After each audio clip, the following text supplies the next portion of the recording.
Wiggle. I love seeing a lot of you on our Zoom video chat today.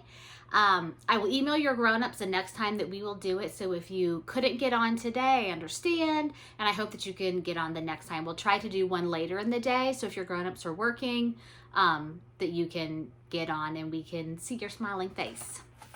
So we're on chapter 6 of Mrs. Piggle Wiggle, and chapter 6 is the never want to go to bedder's cure. Each evening as the clock struck 8, Mrs. Gray called Bobby and Larry and Susan. She said, "Come children, 8 o'clock and time for bed." She tried to make her voice sound cheerful, but actually she felt like groaning because she knew it was coming. First, Susan, "Oh, we don't want to go to bed now. Please let us stay up a little while longer. Please, Mother, please." And then Bobby, "We're the only ones in our whole neighborhood who have to go to bed at 8 o'clock. And then Larry, "Mother, nobody, not anybody at all goes to bed at 8 o'clock. Then Susan again, "But Mother, we have only just started this game." Then Bobby, "Please let us finish the game, please." Then Larry, "Just one more turn, Mother. It's my turn, Mother, and I haven't won a game this evening, please." Mrs. Gray said, "Now, Bobby, Larry, and Susan, you know that if you want to grow up into fine young men and women, you must have plenty of sleep. I'm sure they teach you that in school." "We don't want to grow up. We just want to finish this game," Bobby wailed. And so night after night, poor Mrs. Gray argued and pled and begged her children to go to bed. And by the time they had finished whining and complaining, it was usually almost 9 o'clock. Mrs. Gray was desperate. Finally, one day she called her friend Mrs. Grassfeather. She said, "Hello, Mrs. Grassfeather. This is Mrs. Gray, and I would like to find out what time Catherine and Wilfred go to bed." Mrs. Grassfeather said, "Why, at 8 o'clock, Mrs. Gray, unless their Uncle Jasper comes for dinner, and then I usually let them stay up until 9:30 to hear Uncle Jasper tell about his experiences in the war." That, of course, is strictly Mr. Grassfeather's idea. He not only allows the children to stay up until 9:30, but he pays them as well for listening to Uncle Jasper while he goes to bed. Mrs. Gray said, "Do the children like to go to bed at 8 o'clock? Mrs. Grassfeather said, "Oh, they're very good about it because they know that if they whine and complain, I will not let them stay up the next time Uncle Jasper comes over, which is about 4 nights a week." As the Grays had no Uncle Jasper, Mrs. Gray realized that Mrs. Grassfeather could be of no help, so she said goodbye and hung up the phone. Then she called Mrs. Gardenfield. "Hello, Mrs. Gardenfield, this is Miss Gray, and I called to see what time Worthington and Guinevere go to bed at night." Mrs. Gardenfield said, "Oh, they go to bed any time after Daddy comes home. You see, Mrs. Gray, Mr. Gardenfield gets home at 4:30. We have dinner at 5:30, and the children, Mr. Gardenfield and I, all go to bed at 6:30. "6:30?" said Mrs. Gray, amazed. "My goodness, that's early." Mrs. Gardenfield said, "It's not early if you get up at 4:30. Mrs. Gray said, "But who wants to get up at 4:30? "We do," said Mrs. Gardenfield, and hung up the phone in a huff. So Mrs. Gray thought, and suddenly she remembered that only yesterday Dick Thompson's mother had been telling her about a wonderful little woman named Mrs. Piggle Wiggle. And so, even though she had never seen Mrs. Piggle Wiggle, she decided to call her on the telephone and ask for her help with her never-want-to-go-to-bedders. She said to Mrs. Piggle Wiggle, "I am Mrs. Gray, the mother of Bobby, Larry, and Susan." Mrs. Piggle Wiggle said, "Oh, yes, of course. How are the children? I've not seen them since they returned from camp." Mrs. Gray said, "Mrs. Piggle Wiggle, Bobby and Larry and Susan are very well and very cooperative until about 8 o'clock at night. And then they turn into whiny, complaining little non-cooperators." Mrs. Piggle Wiggle said, "Oh, yes, I see. They are never want to go to bedders, aren't they?" Mrs. Gray said, "How on earth did you know?" Mrs. Piggle Wiggle laughed and said, "Oh, that's one of the commonest of the children's ailments. The moment you said that they were good until 8 o'clock, I knew what the trouble was." Mrs. Gray said, "Do you know anything to do for them? How to cure this hateful disease?" Mrs. Piggle Wiggle said, "Oh, it's very simple. Beginning tonight, don't tell them to go to bed. Let them stay up as late as they want to. You and Mr. Gray go on to bed any time you're tired, but leave the children downstairs." Mrs. Gray said, "But their health! They will ruin their health." Mrs. Piggle Wiggle said, "Oh, I don't believe that a day or so without sleep will harm them, and it will certainly cure them. It's really worth a try, Mrs. Gray. But if you have any trouble and the cure doesn't seem to be working, call me." Mrs. Gray said, "Okay, thank you so much, Mrs. Piggle Wiggle. I'll let you know tomorrow how we're getting along." That night at 8 o'clock, the clock struck, and Mrs. Gray continued to mend socks and said nothing about bed. And Mr. Gray changed the radio, and Bobby and Larry and Susan played Parcheesi. At 9 o'clock, the clock struck again, and Mrs. Gray put down the socks and took up a woman's magazine. Mr. Gray changed the radio, and Bobby and Larry and Susan continued to play Parcheesi. When 10 o'clock struck, Mrs. Gray yawned and put down the magazine. Mr. Gray snapped off the radio, and Larry and Susan and Bobby began another game of Parcheesi. At 10:30, Mr. and Mrs. Gray went upstairs to bed and left the children playing Parcheesi. At 12 o'clock, what's another name for 12 o'clock at night? Mrs. Gray awoke and at first thought there were burglars in the house, and then she remembered the never want to go to bedders. So she tiptoed down the stairs, and there were Bobby and Larry and Susan playing Parcheesi on the living room rug. The next morning, the children slept until 11:30. About 9 o'clock, Dick Thompson's mother stopped by to take them to the beach, but Mrs. Gray told her, they're still asleep. When the children finally got up, they were mad and quarrelsome. When their mother told them about Mrs. Thompson inviting them to the beach, they said, "Why didn't she wait for us? Why didn't you wake us up? I think Mrs. Thompson's mean not to wait." Mrs. Gray said, "I see no reason why Mrs. Thompson and Dick should have their day spoiled waiting for 3 little members of the all-night Parcheesi Club to get up. Now come and eat your breakfast and stop complaining." That night after dinner, Mr. and Mrs. Gray went to a moving picture show, a movie, and left Larry and Bobby and Susan playing Tiddlywinks. When the Grays came home about 12:30, the children were still up playing Tiddlywinks and quarreling about whose turn it was. The next morning, they had a 9 o'clock dentist appointment, so Mrs. Gray got them up at 8.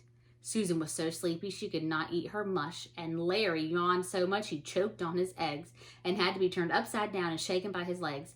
Bobby just sat and rubbed his eyes. Bobby went to sleep in the car on the way to the dentist. Susan went to sleep in the dentist's waiting room, and Larry slept all the way home. That night, after their parents had gone to bed, Larry said, "Why do we have to stay in the house for all the time? Let's go outside and play."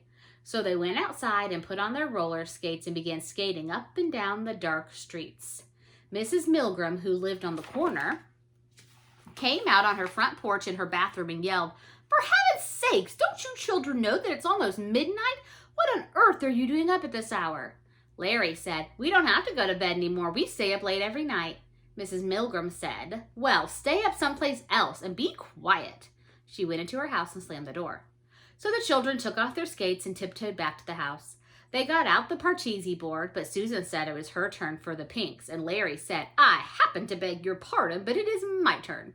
Susan said, "You had the pinks yesterday, and Bobby had them the day before, and it is my turn tonight." And then she began to cry. Larry threw the pinks at her, and one of them went into the fireplace, and they had to strain the ashes through their fingers until they found it.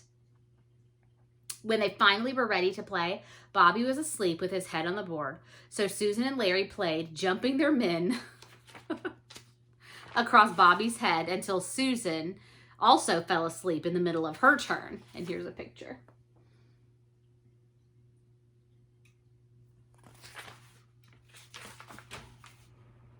Larry woke Susan and Bobby, and they all went to bed just as the clock struck 1 o'clock in the morning. The next day, there was a matinee at the neighborhood theater, and Mrs. Gray said they could go. It was a wonderful movie with Indians and cowboys and pioneers, and the children were very excited. But no sooner had they found their seats and settled back in the nice dark theater when first Susan, then Bobby, and finally Larry fell asleep. They slept peacefully through the Indian picture, a Mickey Mouse cartoon, and a newsreel. When the show was over, all the other children went home to dinner, but Larry and Susan and Bobby slept on. Susan was the first awake. She sat up and rubbed her eyes. Where was she? Why was it so dark? Oh, how stiff and cramped she was. She poked Larry and Bobby until they too were awake. They were frightened when they realized that they were still in the theater, which was now dark and empty, except for 2 rats nibbling popcorn in the front row. Susan began to cry. "Everybody's gone and left us, and we'll have to stay here until we die," she bawled. Larry said, "Oh, Susan, don't be silly. All we have to do is walk out the door. Come on, everybody." They groped their way up the aisle to the door, but it was locked. They tried all the doors, but they were all locked. Susan began to cry again. "I'm hungry and I want to go home," she wailed. Bobby said, "I'll bet there's a back way, Larry. Let's look." They felt their way back down the aisle again and climbed up on the stage. And then suddenly they heard the front door open.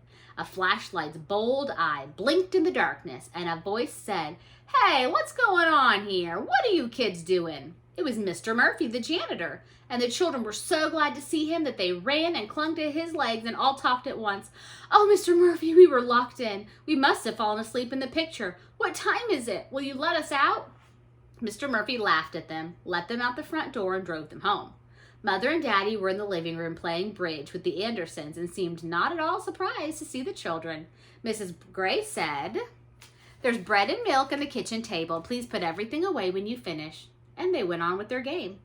The children ambled out to the kitchen, but they were too tired to eat, so they went upstairs and flung themselves across their beds. After they had rested for a while, Larry suggested that they play burglar. They turned off all the upstairs lights and crept around behind doors and under beds and had a fine, scary time until Larry pushed Bobby down the clothes chute, and Bobby got stuck, and Susan screamed, and Daddy came upstairs and yanked Bobby out and spanked them all and sent them to the rooms. Susan and Bobby got right into bed and went to sleep, but Larry stayed awake until the guests had gone home and their mother and Daddy had gone to bed, and then he pinched Bobby awake, and they both snuck into Susan's room and pulled off the covers. Larry said, "Let's go downstairs and see if there are any sandwiches or cookies left." Susan was very sleepy, but she said, "All right." They ate about 10 little sandwiches and a small dish of salted nuts, 2 little dishes of candy, some olives and pickles, and some chocolate marshmallow cake. They felt very lively after that, so they sat down at the bridge table and began playing slapjack. When they finished the last game, the birds were singing and they heard the thump of the morning paper on the porch. They scurried up to bed quickly. The next day was Patsy's birthday. It was a wonderful party with a fish pond and a magician who did tricks and games and balloons and had prizes for every child. But Larry and Bobby and Susan did not enjoy it at all. Susan had such big black circles under her eyes that Patsy's mother thought she was sick and would not let her have any refreshments. Bobby was so sleepy he fell asleep just as the magician pulled a rabbit from under his chair, and the magician thought Bobby was so rude that he gave the rabbit to Hubert Prentice. Larry fell asleep right at the table. He laid his cheek on his ice cream, closed his eyes, and dreamed he was in the North Pole. Patsy's mother called all the others to look at him, and he awoke very embarrassed. That night, when 8 o'clock came, Mr. and Mrs. Gray were working on the budget and not saying much, and Susan and Larry and Bobby were sitting on the Davenport, pinching each other to keep awake. At last, the clock struck. Bong, bong, bong, bong, bong, bong. The children jumped up and rushed over to their mother and father. They said, "It's 8 o'clock and time for bed. Please let us go to bed. Please don't make us stay up anymore, please." Mrs. Gray said, "Well, I thought you enjoyed staying up late. I thought all the children in the neighborhood stayed up late."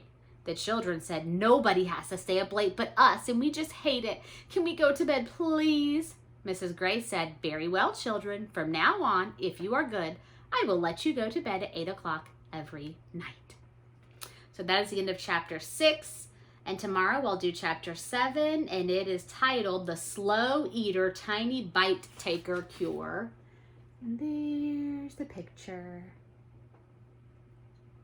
All right, guys. I'll see you tomorrow.